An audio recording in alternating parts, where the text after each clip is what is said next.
এদিকে মৌলভীবাজারের কুলাউড়া জুড়ি ও বড়লেখা এলাকায় এখনও পানিবন্দী প্রায় ৩ লাখ মানুষ। দেখা দিয়েছে পানিবাহিত রোগ। এ নিয়ে আরও জানাতে আমাদের সাথে যুক্ত হচ্ছেন সহকর্মী এম এ হামিদ। যাচ্ছি তার কাছে। এম এ হামিদ, জানতে চাই বন্যা পরিস্থিতির অবস্থা এখন কেমন এবং পানিবাহিত রোগে যারা আক্রান্ত হচ্ছেন তাদের চিকিৎসায় কী ধরনের ব্যবস্থা নেওয়া হচ্ছে?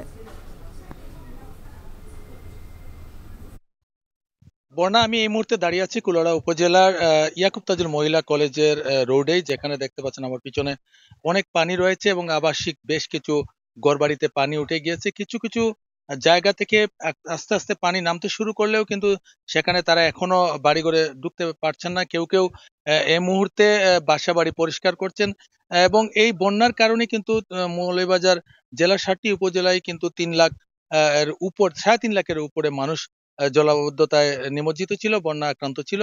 এই মুহূর্তে বিশেষ করে কুলাউড়া, জুড়ি এবং বড়লেখা অঞ্চলে বেশিরভাগ মানুষই পানিবন্দী রয়েছেন। প্রায় 2,93,000 লোক পানিবন্দী রয়েছেন এবং আশ্রয় কেন্দ্রে রয়েছেন প্রায় 7,500 মানুষ। এবং এই বন্যার পানি নামতে শুরু করার সাথে সাথে কিন্তু পানিতে বিভিন্ন রোগ জীবাণু দেখা দিয়েছে। বিশেষ করে পানিতে দুর্গন্ধ দেখা দিয়েছে এবং দুর্গন্ধ থাকার কারণে মানুষ যখন পানিতে নামছে বা হাঁটছে তখন তাদের চুলকানি সহ নানা পানিবাহিত রোগ সৃষ্টি হয়েছে। এই বিষয়ে আমি কথা বলেছিলাম জেলার civil surgeon doctor Chowdhury Jalal Uddin মুর্শেদের সাথে। তিনি আমাকে যে তথ্য দিয়েছেন সেটা হচ্ছে যে গত 24 ঘন্টায় মৌলভীবাজার জেলার 5টি উপজেলায় অর্থাৎ কুলাউড়া, জুড়ি, বড়লেখা, রাজনগর এবং সদর এই 5টি উপজেলায় 43 জন ডায়রিয়া জনিত রোগে আক্রান্ত হয়ে চিকিৎসা নিচ্ছেন এবং সাথে সাথে আরো বিভিন্ন রোগে আক্রান্ত হয়ে মোট 145 জন 24 ঘন্টায় আক্রান্ত হয়েছেন। এবং এই পানি আসার পর থেকে, বন্যা সৃষ্টির পর থেকে এখন পর্যন্ত 5টি উপজেলায় প্রায় 2,227 জন রোগ পানিবাহিত বিভিন্ন রোগের ডায়রিয়া সহ বিভিন্ন রোগে আক্রান্ত হয়ে চিকিৎসা নিচ্ছেন এবং এতে এতে করে কেউ কেউ চিকিৎসা নিয়ে চলে গেছেন, আবার কেউ কেউ হাসপাতালে থেকে চিকিৎসা নিচ্ছেন। এছাড়া যদি বলি যে বন্যার কারণে সিলেট বিভাগের সবগুলো জেলায় কিন্তু এসএসসি সহ মাধ্যমিক বিদ্যালয়ের পরীক্ষা স্থগিত করা হয়েছে এবং 24টি মৌলভীবাজার জেলায় 24টি কেন্দ্র রয়েছে এবং এই কেন্দ্রগুলোতে পরীক্ষা হচ্ছে না। আগামী জুলাইয়ের 8 তারিখ পর্যন্ত সবগুলো পরীক্ষা বন্ধ করে দিয়ে হয়েছে বন্যার জন্য এবং সেটা 9 তারিখ থেকে যথারীতি শুরু হবে। এছাড়াও খুব ধীর গতিতে বন্যার পানি কমার কারণে কিন্তু লোকজন সমস্যার মধ্যে রয়েছেন। তার মধ্যে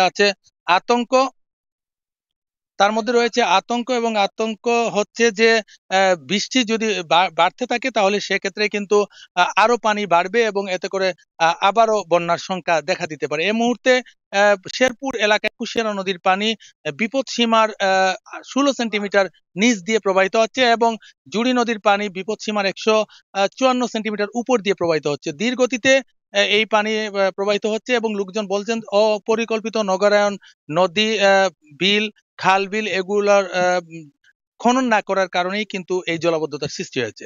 এই ছিল আমার কাছে কুলাউড়া থেকে বন্যা নিয়ে সর্বশেষ। এম এ হামিদ, ধন্যবাদ। মৌলভীবাজার থেকে বন্যা পরিস্থিতির সব শেষ তথ্যগুলো আমাদের জানাচ্ছিলেন সহকর্মী এম এ হামিদ। এই মুহূর্তে এখন ঢাকা নিচ্ছি বিরতি, ফিরছে।